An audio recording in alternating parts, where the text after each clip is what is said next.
has a wife named Sarah. Does anybody remember what God promised to Abraham? He was going to what? Lots of children, like so many descendants, okay? But Abraham was really old, and guess how many sons he had had? None, right? And so he was kind of like, okay, the Lord promised me that I was going to have all these children, but I don't have any children. And so in those days, they would have slaves, and this doesn't mean that it was okay, but in their culture it was accepted. And so he took his slave, actually his wife, Sarah's slave girl, and her name was Hagar, and he said, well, I guess I'm going to have to do something about this. So he slept with Hagar, and she became pregnant, okay? But things didn't happen quite how he wanted them to. And so Sarah, do you think she liked Hagar? She couldn't have kids. Her slave girl got pregnant. Do you think she was like besties with her? No, she was quite mean to her. And so when we pick up the story, we're going to see that Hagar is miserable. She has no rights. She's a slave. Okay, she's young. She's not married. She's pregnant. Her home life is horrible. And so go to Genesis 16, and we're going to start with verse 6. And on your notes, it's the first verse. It says, but Abram said to Sarai. Now, if you remember, Abram, his name becomes Abraham. It hasn't been changed yet. And Sarai becomes Sarah. Abraham says to Sarai, you are Hagar's mistress. Do anything you want to her. Then Sarah was hard on Hagar. So Hagar ran away. So she's run away. She's in the desert. Kind of like that, right? Desert, there's not much there. Verse 7, the angel of the Lord found Hagar beside a spring of water in the desert by the road to Shur. So take your highlighter, put a box, a smiley face, or circle around the word found. It's interesting because if you think about it, to find something means that what? You have to be doing what if you find something? Looking for it, right? So we see that the God of the universe, this huge God, is looking for something. What was he looking for? Hagar, who was what? Yeah, a slave girl of little importance, pregnant alone in the desert. And it says that God found her. So he had to be looking for her. I don't know about you, but that is pretty incredible to think that God is actually looking for people that in their culture would be insignificant, unimportant people. So, how about we find something right now? Marianne and I have hidden 5 $1 bills. Here's the rules. You may not go on stage, and they're in this room, and they're not back by Mike. Ready, go. I don't have them. You remember from last time. No, I don't have them.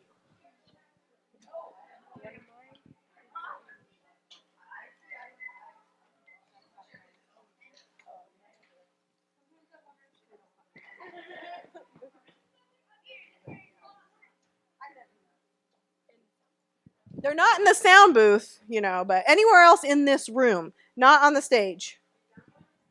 When you find one, let us know so we know how many are gotten. 1 has been gotten. You found one? 2, we got 2. We got 2 $1 bills. We need 3 more.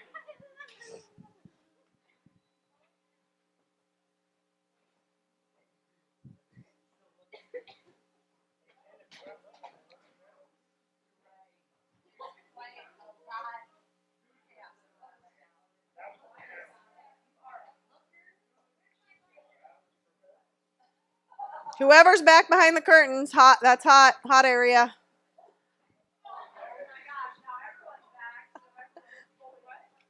But you're totally missing it.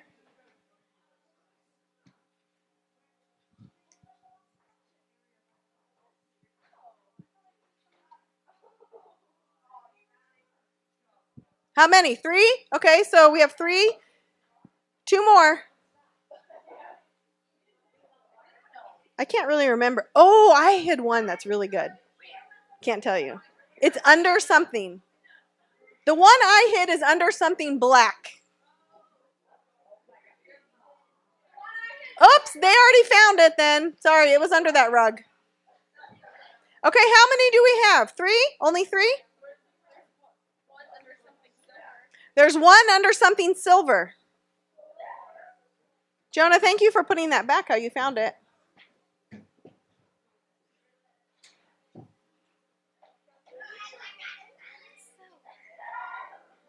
Okay, so one more left.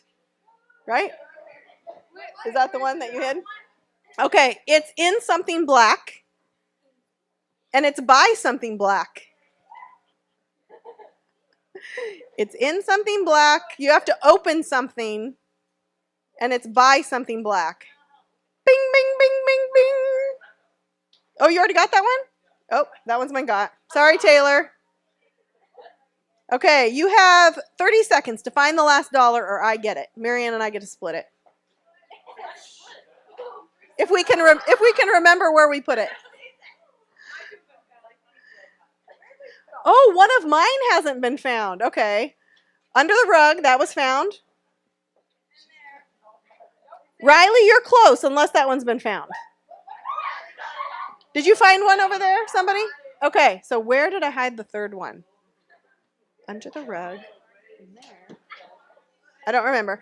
10, 9, 8, 7, 6, 5, 4, 3, 2, 1. Stop. Come back. Sit down. Hey, this will be fun. We'll leave that dollar hidden, so every time you come, you can be like, I'm going to find that dollar. Because I can't remember. I'll have to think about it. Okay, everyone sit down. Raise your hand if you won the dollar. Jorge got one. You guys got 3 over there. Okay. And Ben found a bouncy ball. And he found a quarter. Okay. And Jen found her scarf that she had left. Okay. All right, that was fun, right? So you had to look for something. You wouldn't find the dollar if you didn't look, right? Interesting. Okay, so let's go back to our story. We have Hagar sitting in the desert. The Lord finds her. What's he going to say to her? So let's look at verse 8. It says, the angel said, Hagar, Sarah's slave girl, where have you come from and where are you going? And Hagar answered, I am running away from my mistress Sarai. Verse 9, the angel of the Lord said to her, go home to your mistress and obey her. Circle the word obey. Highlight it, put a smiley face. Now this is an interesting one because I was thinking about this. So the angel of the Lord knew Hagar's situation, okay? She knew all about it, but she tells her to go home. Why? Why does she tell her to go back into this situation where she knows she's being mistreated? It's really interesting when you think about it, okay? So you're like, okay, so the Lord comes and he meets her and then he's telling his angel, I want you to go back into your situation. And it's because God sees the bigger picture. We see this little picture and we think we have it all figured out. And we say, well, God, why are you doing this? This doesn't make sense or it doesn't seem fair. But we're looking at just a dot in time and God sees the whole picture. And he knew that to leave Sarah in the desert, or Hagar in the desert, pregnant and alone, she would die, right? Because she needed nourishment, she needed shelter. And so he sends her back to Abraham and Sarah. Plus, back then, that would have been the right thing to do because she was their property. So look back to verse 10. He doesn't leave her empty-handed. He says, the angel also said, I will give you so many descendants, that means like kids, offspring, that they cannot be counted. And the angel answered, or added, you are now pregnant and you will have a son and you will name him Ishmael. That was before they had ultrasounds, and they could tell if they're having a boy or a girl. They had an angel come and tell them. No, I'm just kidding. And you will name him Ishmael because the Lord has heard your voice. So verse 11, I want you to circle heard. Highlight it, smiley face, whatever you're doing. Heard. It's hard for us to really get a grasp of how crazy it is that this powerful God chooses to hear a slave girl. Now, picture this culture. Women had no rights. None. Okay? Even the wife, no rights. But to be a slave, you had even less, like you were thought of even less. And then to be a slave who's a woman is like the lowest of the low that you can get. And yet you have God who not only comes and comforts her, but he gives her a promise that you're going to have so many kids and their kids are going to have so many kids and so many descendants. So the God of the universe hears Hagar. Why do I think that's important for us to look at? Because if God can hear a slave girl, who in that culture means nothing, then I promise you that God can hear you, and he seeks after you, and he searches for you, each and every one of you in your situation. And you think, me? Well, I'm like the youngest of 3 girls, and I really can't do much. I'm just kind of average. Why would God care about me? Well, we look back at this story, and we say God doesn't change. He's the same yesterday, today, and tomorrow. And if he cared about a slave girl who was so unimportant in their culture, then I know that God cares about me. And so you can put your name in there. God cares about Skylar, right? God cares about Allison. Put your name in there. He is searching and looking for you. I just love that thought. And so verse 12, the Lord's talking about Ishmael, who's the son. Ishmael will be like a wild donkey. I don't know if that's good or bad, but he'll be like a wild donkey. He will be against everyone, and everyone will be against him, and he will attack all his brothers. Verse 13. Yeah, that doesn't sound so nice. Well, we'll find out. You'll find out a little more about that later. But in verse 13, the slave girl gave a name to the Lord who spoke to her. And she said, "You are the God who sees me," because she said to herself, "Have I really seen God who sees me?" So highlight the word sees. You are the God who sees me. Now this is interesting because this is the first time, we're in Genesis 16, but it's the first time that God is given a name by the humans. And the name is El Roy, right? Is that how you say it? El Roy, the God who sees me. I just love this because if you think about it, when I'm sad or frustrated, God is the God who sees me. When I'm happy and things are going well, God is the God who sees me. When I'm doing something that I shouldn't, God is the God who sees me. Like no matter what the situation, God sees you. And what a comfort to know that no matter where you go or what you do, you will never be alone if you are a child of the Lord.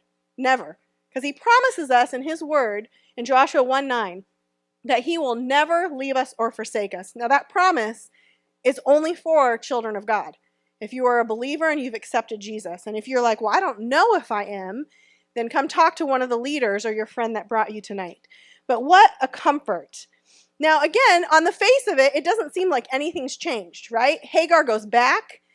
It's crazy. You guys need to read the story because it's not like happy ever after for her when she goes back. She still has problems. In fact, when her son is born, she ends up going back into the desert. And you'll if you read the story, you'll find that out. I'm not going to tell you what happens because I want you to go home and read it, but it's crazy. And actually, Abraham ends up having a son with Isaac. So he has these 2 sons, Isaac and Ishmael. And Ishmael's descendants, who do you think they are today? Well, I'm not going to tell you. You'll have to think about it. Read it. And you can ask my dad because he's really smart. But it's interesting. His descendants can be traced back to a line of people today who are at war with the line of people that Israel comes from Isaac. Interesting. But we're not going to get into that. But, okay, so the only difference for Hagar then, right? The only difference. She runs away. She has an encounter with God. She goes back. What's different about her? Now she knows. You know what? God loves me. He knows me. He sees me. I can go back into this difficult situation. Whatever your situation is, I can go back into it and face it because I know I'm not alone. I have God who's there with me. It's kind of like my little glow water over here. So I have 3 containers with these little bubbles. So which container is empty? The big one, right? There's nothing in there. And so I don't know it looks like there's nothing in there. I don't know if you guys feel like this, but sometimes you might be like, I don't really know if God's real because I have never seen him. When I pray, it doesn't feel like he's even there. But God promises us that he is there. So just like you look at this and you assume there's nothing in there, but guess what? It has these balls in here. But you couldn't see them, but here they are. Isn't that cool? It just disappears. Yeah, you can kind of see them now. So I want you guys to think of this illustration. When the next time you feel like God is far away and you're like, I just don't feel him, I don't think he's there, I want you to think of this illustration. That even though you can't see him, he promises that he's there, searching for us and loving us, right? And so you guys can remember at the end, before you leave after we do worship, you guys can grab a couple of these and take them home if you want. They will burst, so don't burst them. But they'll stay for weeks in water. They're really cool. So what we're going to do is we're going to break into our small groups and kind of unpack this a little bit. So you have Alan and Mike and Graham. Well, for the boys, so break into those small groups. You have Jayne. Hey, if you want to find out what happens to Hagar and her son Ishmael, continue reading in Genesis 16, okay? Real quick, I'm going to tell you the story because maybe this will help illustrate the point. But when I was a junior in high school, my parents were missionaries in the Philippines. But my junior year in high school, we lived in the States for a year of furlough or rest or whatever. And we lived at this farm that had horses. And my parents were never dorm parents, but the next year, my senior year, we were going to go back to the Philippines, and my parents were going to be dorm parents. Now, what that means is, if you have parents who are missionaries, sometimes they work in the tribe, and they send their kids to this international school, and they live with other parents for the year, okay? You know, boarding school, like a boarding school. And I was so excited. This was my senior year, and they were going to be the girls' dorm parents for the mission that we were in. And these were like a lot of my besties. And I'm like, oh my goodness, I am so excited. My sisters were out of the house, and I was going to go live with 6 of my good girlfriends. I was super excited. And like a week or two before we left, my parents got a phone call, and I do not remember the circumstances. Maybe they didn't tell me, but it changed. We were no longer going to be the girls' dorm parents. We were going to be the boys' dorm parents. Okay, I did not like boys. I should tell you at that age. I could care less about if I had a boyfriend or not. And to me, the thought of I'd never had brothers. I was going to live for a year with 10 stinky, gross boys. And I can't even tell you how upset that made me feel. And I remember I went and I got on one of my horses. This is like a memory I still have. I got on one of my horses bareback, and I just rode, and I was crying, and I thought, my world is ended. You guys ever have that feeling? There is no way my life can go on. And fast forward to the end of my senior year, I looked back and I was like, thank you, Lord, for not putting me in with a room of 8 girls. Because in the boys' dorm, I was the only girl and I was the only senior. And let me tell you, those boys stunk and they were gross, but they really thought I was cool. And so they were so nice to me, and I got to do all sorts of things that, if I got to go first in line or all these things. And the girls, do you know if you live with a lot of girls, they can be really catty and not good. And so when I looked back on this situation, and some of my friends who were in the girls' dorm, they were like, oh, I can't believe it. It's so hard to live with all these girls. I realized that the Lord knew what he was doing. He was protecting Jayne from living with all those girls. So that's just a silly story of how we think sometimes our life is ended. It cannot go on. We can't understand how God has a bigger plan. But when you look back, you can see kind of God's hand in it, right? So get your tickets.